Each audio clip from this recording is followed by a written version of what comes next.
Hey, what's going on, guys? This is the SS Ultimate Goku back in another video, and today I'm going to be doing Code Geass Akito the Exiled Episode 3 review. Um, I think this episode was a bit longer than the previous two episodes because it seemed a bit long compared to the other ones, but very, very well done. With the extra time there. A lot of good things, a lot of stuff, more stuff we learned about the characters, but it didn't take away from anything.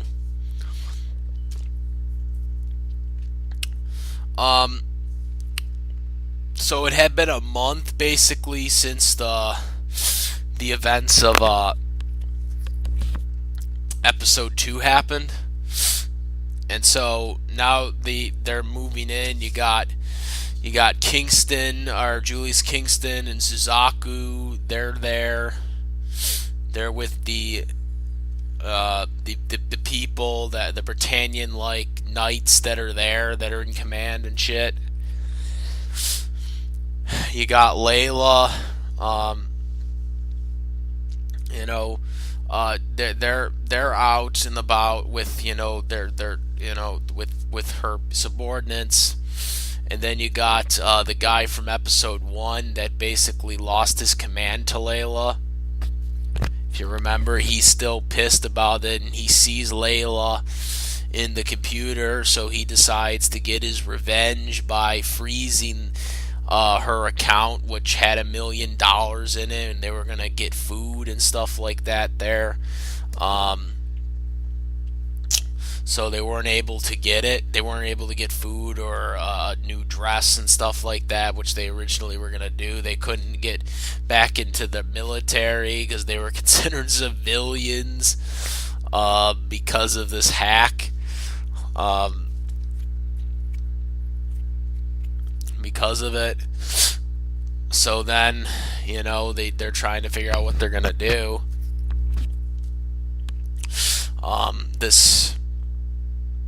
This old lady, she bumps into Akito, and Akito, he says, I could see your fortune there, and stuff like that. And he just, throws her down or whatever inadvertently. And she's playing this whole act, basically, that she's hurt. And what are you doing? She's fragile and stuff like that. And, they basically want money from them, but they don't have any money because their account's been frozen there. So they can't do anything. So then they basically say, well, we're going to put you to labor then. So they basically have to dress up in these clothes. They're in this forest. I think one of the old people was being voiced by Linda Young there, by the way, with one of those old voices that she uses, but which I thought, she occasionally does roles from time to time. I still wish she would be Frieza again, because she, in my opinion, is the best Frieza, English Frieza, there. But she's doing granny voices these days, unfortunately, there. Still does decent with that, but I still miss her, really cool Frieza Emperor voice, which unfortunately it doesn't seem she can't do it anymore because of her vocal issues. But nonetheless, I think she was one of the old people in this episode. They had her doing that.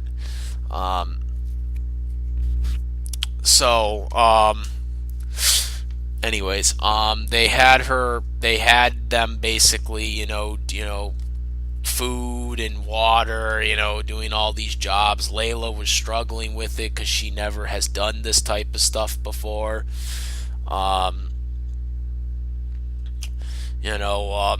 The Japanese troops, they knew what they were doing. They're trying to help her and stuff. So they have that stuff. Layla knocks food over and whatnot. They have food. Eventually, it's nighttime, and then they're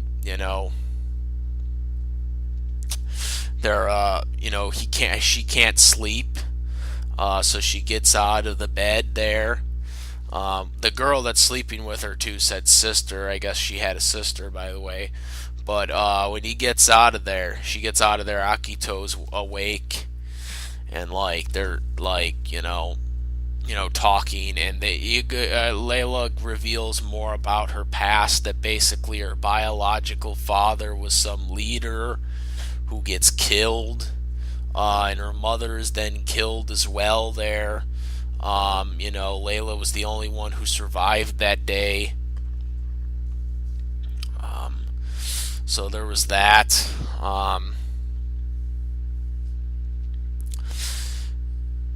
And then after that, it, it goes to the next day.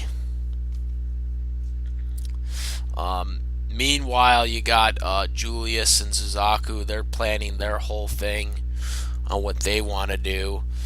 You see Julius Kingston, he wants water because, he's Lelouch v. Britannia, if you haven't been laying him on a rock. He's got this whole, cursed, thing going. That's why he has his eye covered up and stuff like that there.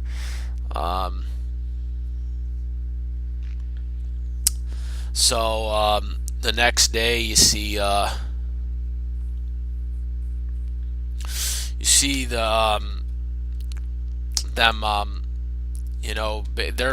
almost about to part ways from from these people. Well, actually, no. What was it? They were parting ways with them.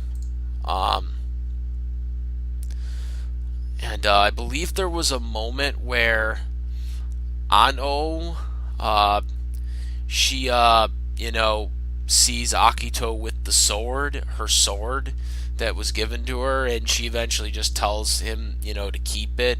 She does have a little blush for him. Nothing really major, but she obviously likes him. But then, to the same token, later on there, you have, I believe it was nighttime by this point. You have Layla later that day, because it was it was the next day, but they stayed there still for that day as well. They had thing with Layla then where she went after Akito, and Ryo wouldn't allow her to follow Layla, and so you have that there's a big ship moment right there for Layla and Akito, where she blushed at him, but also Akito explained to her what Shin Hyuga had done to him, that he should have died, and they explained how he was supposed to die, like everyone had died, and then he was supposed to die by his brother's hands, and it never happened because apparently they showed he explained that some random person gave him a pill, and I guess that made him survive this. So he basically says he has to kill his brother and stuff like that, and then you get Layla who hugs him, him. So there's like this whole connection thing. They're kind of connected. She said, "He's glad you lived because I would never get to have met you." So obviously the two really like one another there. So they have this dance moment together. So obviously Layla and Akito are clearly the thing couple here. And so you have this, and then eventually the old lady or whatever, she decides to give the fortune to to Layla, and the first thing she shows or gets when she rolls the dice there, when they're, in this, cave or whatever, is that she met a witch. And the first thing I was like, oh, here we go. This has got to be CC, because they called her a witch. Because CC is always called a witch in the main series. And, then they finally show it, and we finally get to see C2. Kate Higginson's as C2. Not really that much there, but still nonetheless enough. Still sounds great as C2. And I was happy to hear her voice as C2. I'm a big fan of the C2 character, and I'm glad her voice is still the same. Especially getting Kate. I know it's all about Kate, man. It's all about Kate, man. Yes, you see too, here, but she basically, they say that C2 saved Leila from dying, and she basically told her, I will give you a contract, but since you're a kid, you'll have to wait until you're older to make the decision if you're going to follow through with it or not. But they do show the Geass eye, so Leila officially confirmed has a Geass for real, but she never used it, or I guess never knew about it because she thought it was a dream there. So I can't wait to see her use the Geass, because I want to see what her Geass will be. What type of power she has.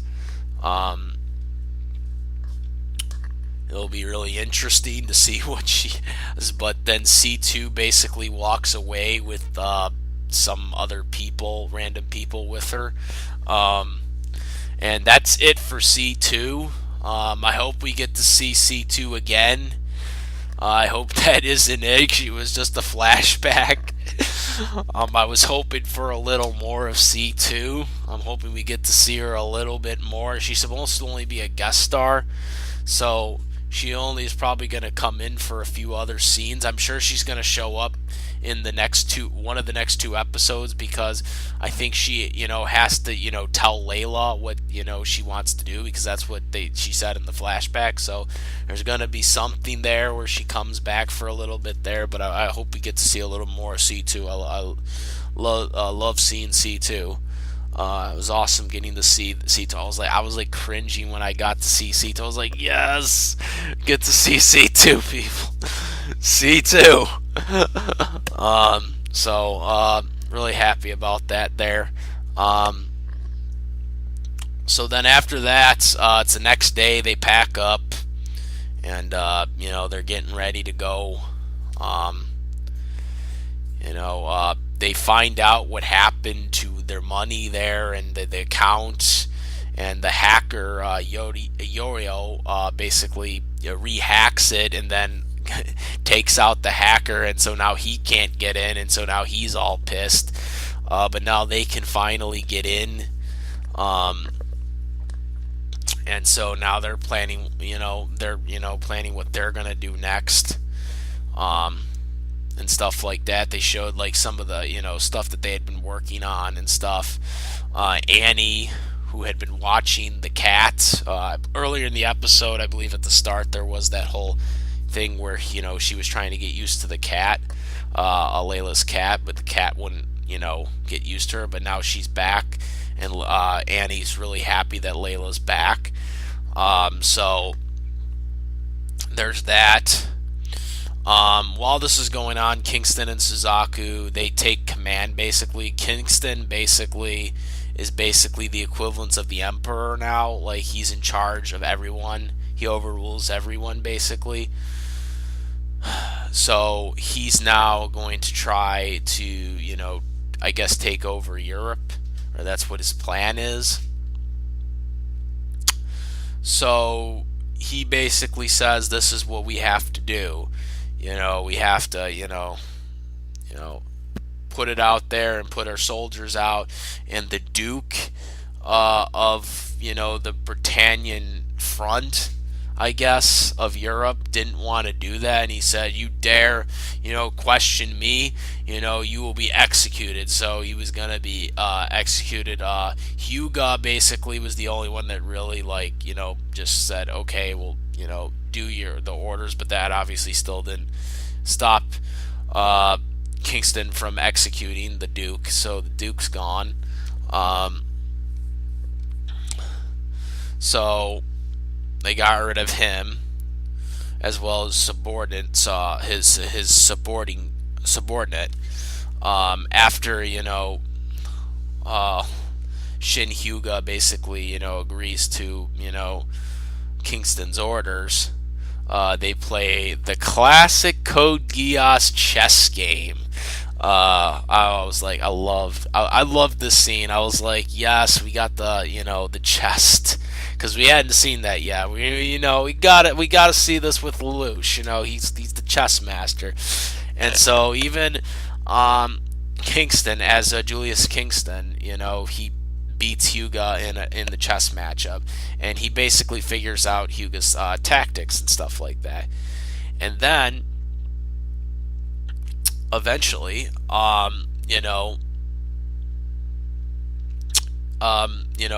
Kingston, Julius Kingston, starts having these flashbacks of certain things, Charles and Charles Z Britannia, or Charles, no, Charles Z Britannia, yeah. He, sees that, and so he's starting to go mad, and so then Shin Hyuga basically figures it out that, this is not Julius Kingston, this is the terrorist Zero, same tactics and stuff like that. And then Suzaku is like, no, he's not, that's not who it is, and stuff like that, trying to cover his tracks and stuff like that. And then basically he puts the gun to Hyuga. And then when he's about to shoot it, his subordinate comes out and defends him. His girlfriend, I guess you can call him.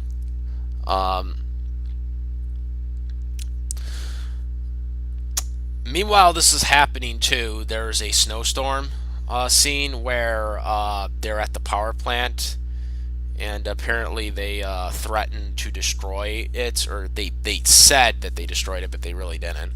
But this was actually before this scene. It was the scare tactic with TVs and stuff like that. They had a bunch of TVs, and they were basically telling everyone, to panic and stuff like that. They were taking over, and because they cut off the power plant and stuff like that, or they were pretending, or Kingston was pretending to be a terrorist, I guess, at this point. And so they put out the news, and they spread wild panic, and eventually it's figured out. While this is going on, Gene Smiles is going to plan a rebellion of his own, because he wants to be the king, I guess, of Europe, which is just dictatorship. But you know what? We heard him, say this early on, that it's better off to have a dictator rather than rely on other leaders, to be voted in. So he's, planning something.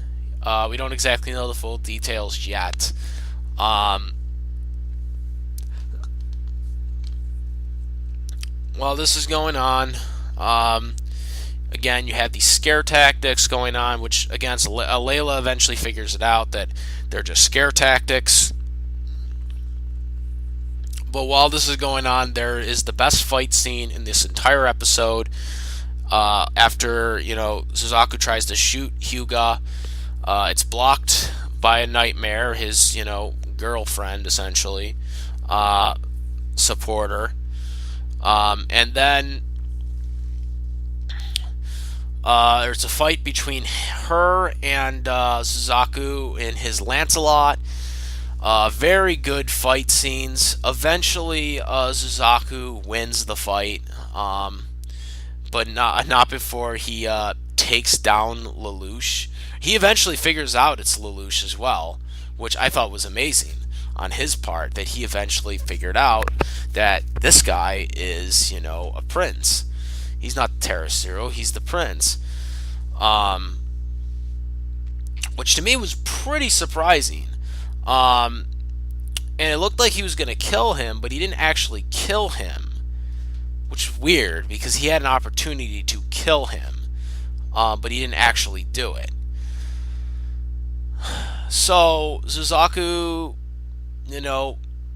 took that confrontation, but then after that there was just nothing after that, and then you see Hyuga basically, say that he needs to, be the Duke now or whatever, and then he has his, assistant basically show the beheadings and stuff like that.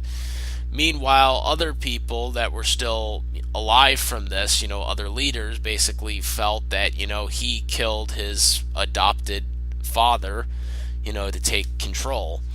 So they figured that out.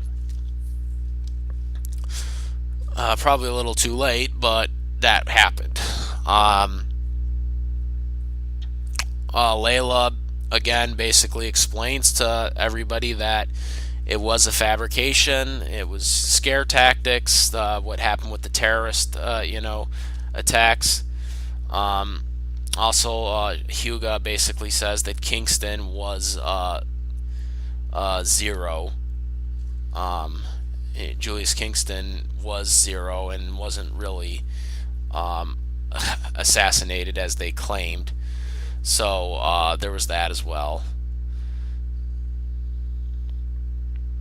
We don't know where Suzaku has Lelouch right now because of this incident, or what's going to happen next. But it kind of gives you a good indication because, like, you got basically now four, I guess, different elements. You got Gene Smiles' motive of trying to liberate Europe as a dictatorship country, or under one king, I guess, himself. You got Suzaku and Julius Kingston, who I guess want to create scare tactics to conquer the country, or to go on, to have an excuse to go to war with them. You got the Britannian European commanders. Now I guess Hyuga is now the leader of it, in his own motives, I guess, on what he wants to do to Europe. And then you got Leila and Akito. I guess are just basically the defenders at this point of the country, because I guess they're probably the only ones that want to keep the country the way it is, or at least that's what I think is going here. So you got basically four different elements, that are basically at war right now on where they want the country to go, for the future of Europe in Code Geass. Hopefully, not holding breaths, but hopefully Leila and Akito, win this one, but we'll see.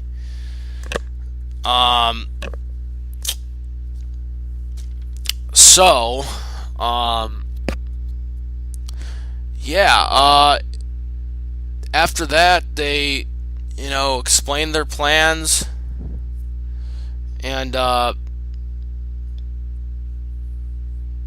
they basically talk about their what they want to do next, and the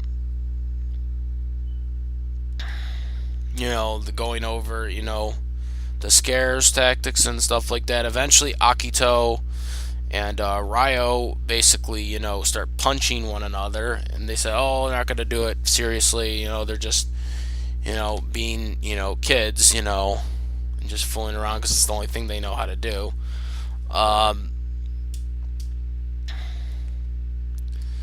But that's basically how it ends. They have a couple of previews. They show a couple of highlights at the end there. like they did in the previous episode. And overall, I thought this was probably the best episode out of the three so far. There was a lot of character development, and they showed a lot of it. But I think it's mainly because they got a lot of extra screen time. Because I mean, there was no fighting for a good half of the movie, or OVA episode. Technically, it's a movie in Japan. That's why it's cinematic graphics, but cinematic animation. But I was very, very impressed. Oh, and I forgot one more scene too. There was a scene with Gene Smiles where the power went off, and there was this girl who basically told him that you have to kill Shin Hyuga, or something bad was basically going to happen to him. So there was that as well too. We don't exactly know who this girl is, but she says you are now under a contract. So I'm wondering if she's like a contract person like C2 and V2. Since those are the only two known contract people we know of that are immortal witches. So I'm curious to see if this mystery person is one of those. But yeah, a lot of information, last episode we found out Akito basically doesn't have a Geass. He's got this Geass-like thing that's supposed to kill him, but he can't die. And that's because I guess he was in this pill. He has this pill that forces him to live. Or it curses him from dying, I guess. Leila has a Geass power. Very intriguing to see what her Geass power is supposed to do. There's a hint because the fortune teller says that you know somebody that you're going to save. So I'm assuming that means her Geass power is going to save Akito. I don't exactly know, because I don't exactly know what the contract is that she had with C2 yet. So we'll see what that leads to. But it's very interesting to see how everything is playing out right now. I'm very happy with the film. Very happy with this episode. I thought this was the better episode that they did. Very good, and I'm looking forward to the next one, because the next one's gonna probably be an all-out war now, because pretty much Europe is being declared war on basically by everybody at this point. So that is about it for this review. Let me know what you guys think. Comment, rate. If you like this video or my other videos, please subscribe. And that's about it, guys. I am the SS Ultimate Goku, and I'm out of here. Peace.